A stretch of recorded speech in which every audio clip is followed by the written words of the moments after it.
nostre camí comença amb projectes que ens apropen al món tecnològic. El primer és, doncs, descobrir el món de la impressió en 3 dimensions. Donant un pes específic a l'elaboració i desenvolupament de les seves idees, dibuixant l'objecte a l'ordinador en 2D i, finalment, arribant al dibuix més proper a la realitat, el 3D. Per fi, arriba la part real del procés, poder tocar allò que havíem imaginat amb les nostres mans.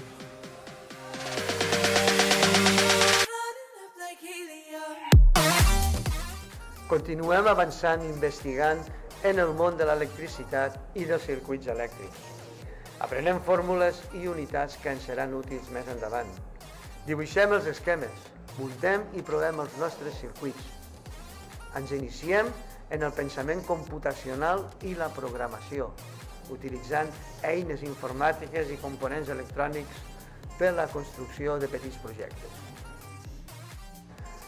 Ens fonamentem en el treball en grup, utilitzant la tècnica BPL. Això és aprenentatge basat en projectes.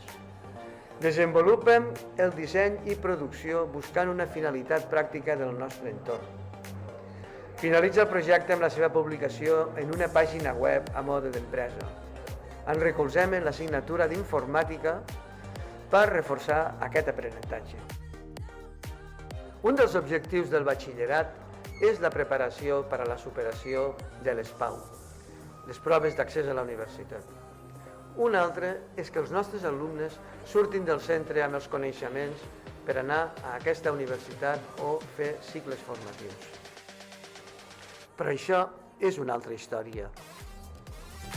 Soc el Marc Pallarès, soc alumne de segon de batxillerat del Forat del Vent, aquí a Cerdanyola, i ara mateix estic estudiant el batxillerat tecnològic i l'any que ve m'agradaria fer enginyeria industrial i automàtica.